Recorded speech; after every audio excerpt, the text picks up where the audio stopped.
We have hit June and it is time for us to get even more of our lovely sown and grown produce out into the ground.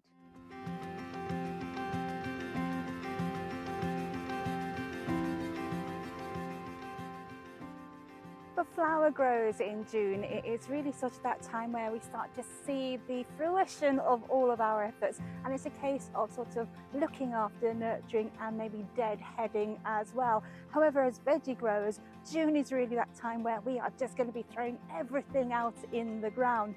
Now, what I have here are my sweet potatoes. Now, they are different to our sort of normal potatoes, if you like, in the fact that rather than being a part of the nightshade family, these are in fact morning glory, and actually you can tell the difference just by looking at the leaves themselves. Now, I am right next to the polytunnel, but the polytunnel is pretty full already, and these guys really love to vine. Now, we can plant them outside here in the UK. However, having done that before, I know that they sort of, very similar to carrots, love to have lots of top show. These will vine like crazy, but then when you come to harvesting them, they don't really do very much. So what I'm going to do is very similar to what I did to my carrots earlier on in the year, is I'm actually going to use my great big polycarb sort of giant propagator now that my carrots have actually well and truly germinated and are looking brilliant, and I'm going to put it over the top of this. Now that will actually stay in place for the whole season, so I'm just going to be creating almost like its own deep humidity kind of growing area, which they will love. Now, this is actually sort of in the bed where I was going to put my leeks as companions to my carrots, but I've actually put some marigolds next to my carrots, so I'm quite happy right next to my giant artichokes, which are brilliant this year, to actually get these in the ground. So these were actually propagated back in January, and basically create them from slips.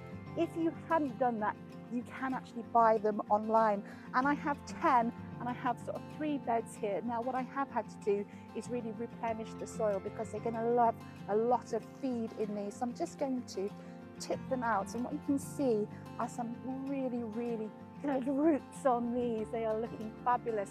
Now, because they are viners, of course you can, if you're doing this in a polytunnel, have sort of your A-frames like I've done with my cucumbers so that they can grow up.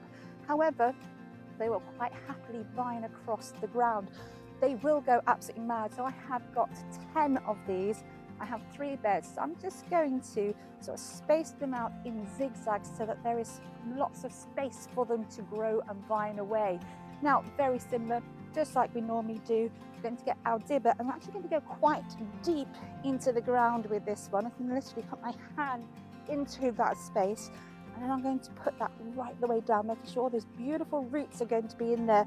Because what we're looking at with our sweet potatoes is we are looking for the rhizome, very similar to the ginger, which I have got in the polytunnel, and it's looking all right. Sort of went in when it's maybe a little bit too chilly still, so I'm hoping it's going to pick up, and then just bed it in. Now, once I've done that, I'm going to give it a really good watering before I put the polycarb cover over the top. Now, what I am going to do with this one, which I didn't do with my carrots before, is I'm actually going to put some polycarb at the end. Now, this will obviously help with maintaining that humidity, which these plants are going to love. But it's also going to stop the local allotment cat from finding a nice little hidey hole, which he loves to do underneath anywhere he can get into. So sweet potatoes, absolutely glorious crop. We are looking at 140 days before these will be ready to harvest.